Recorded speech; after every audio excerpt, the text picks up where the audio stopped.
दीवार, जो बीच की दीवार है वो टूट जाएगी। सब कुछ आपको साफ साफ दिखाई देगा। मोदी मीडिया ने देश को गर्त में डाल दिया है। मोबाइल से आप लोग लिखिए, मोबाइल ने पत्रकार बना दिया है। आजमगढ़ में 2022 का चुनाव परिणाम आप सभी ने देखा होगा। यहाँ की सभी सीटों पर सपा का परचम लहराया है। इस चुनाव में कई निर्दलीय भी सपा, बसपा, बीजेपी, कांग्रेस और आम आदमी पार्टी के प्रत्याशियों को टक्कर देने के लिए चुनावी रण में थे।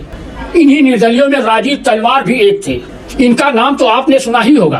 देश का बच्चा बच्चा इनको चेहरे से पहचानता है। इंटरनेट की दुनिया में छा जाने वाले ये शख्स उत्तर प्रदेश के उस आजमगढ़ जिले के रहने वाला है जहां से समाजवादी पार्टी के संरक्षक मुलायम सिंह यादव सांसद रह चुके हैं।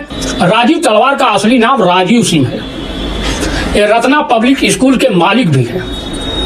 पेशे से कभी एक शिक्षक थे, मगर पुलिस ने इन्हें बच्चों को गाली देने की ट्रेनिंग का आरोप लगाकर जेल भेज दिया था।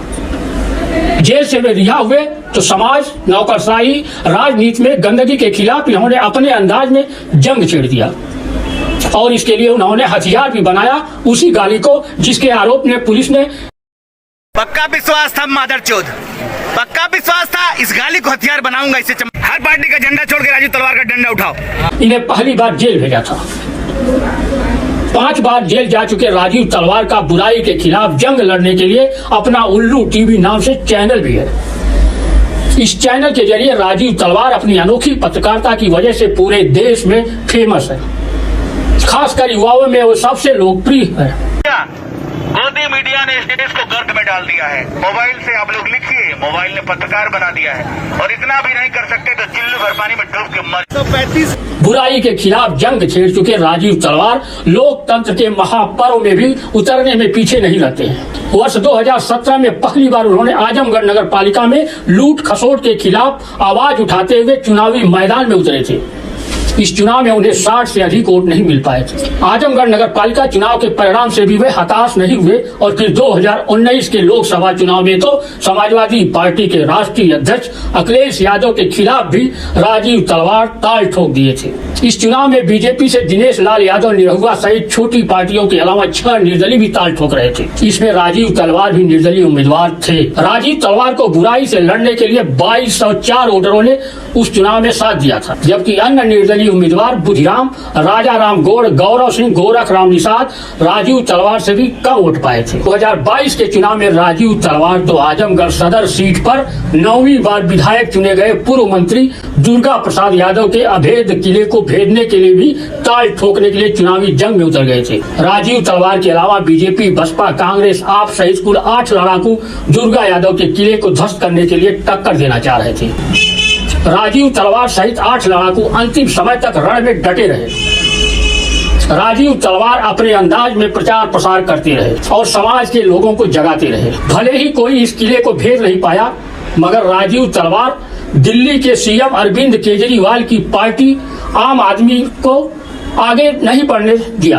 राजीव तलवार को 604 लोगों ने मत देकर उन्हें बुराई से जंग जारी रखने के लिए हौसला बढ़ाने में साथ दिया। वहीं आम आदमी पार्टी के प्रत्याशी कृपा शंकर पाठक के दिल्ली मॉडल पर विकास के वादे को ठुकराते हुए मात्र 560 वोटरों ने ही उनके पक्ष में मतदान किया। अब तो आप राजीव तलवार को अच्छी तरह से समझ गए होंगे। 2022 के विधानसभा चुनाव में आम आदमी पार्टी के प्रत्याशी को पीछे कर चुके राजीव तलवार अब आजमगढ़ लोकसभा के उपचुनाव में किस्मत आजमा रहे हैं। निर्दलीय प्रत्याशी राजीव तलवार का चुनाव चिन्ह टाफी मिला है। इस बार वे पूर्व सीएम अखिलेश यादव के भाई, सपा प्रत्याशी धर्मेंद्र यादव और बीजेपी के भोजपुरी फिल्म अभिनेता दिनेश यादव निरहुआ और बसपा के पूर्व विधायक शाह आलम जमाली जैसे धुरंधरों से टक्कर ले रहे हैं। राजीव तलवार का प्रचार अनोखा अंदाज है। वे खुद राजनीतिक दलों के नेताओं से सवाल कर रहे हैं, साथ ही आम लोगों से भी सवाल कर रहे हैं कि देशभक्त कौन काम करके क्यों देशभक्त है? कोई प्रमाण तो होना चाहिए। देशभक्त किसी को जानते हैं? झूठ बोलने की गलती मत करिएगा। झूठ पहला आदमी झूठ बोल गया, झूठ बोल गया नहीं कर सकता तो गुलाम है। 2009 में मैंने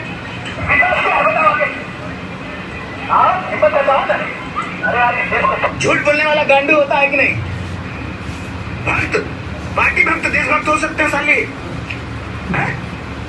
बोलिए, पार्टी भक्त कभी भी देशभक्त नहीं हो सकता है और ये लोग पार्टी भक्त हैं।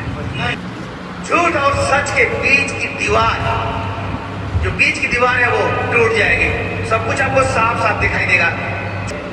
पूर्व विधानसभा का चुनाव लड़ चुके मिस्टर कृष्णपाल सिंह जी हैं, जिलाध्यक्ष प्रेम प्रकाश राय जी और अब सुनील राय जी जो कि विधानसभा के चुनाव लड़ चुके हैं सर ना, और आजमगढ़ की महाहस्ती और हमारे ब्रजेश भैया।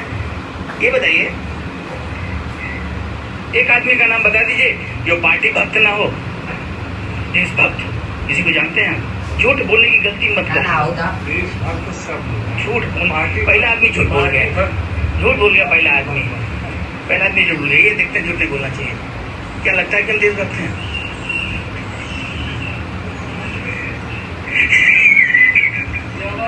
सर झूठ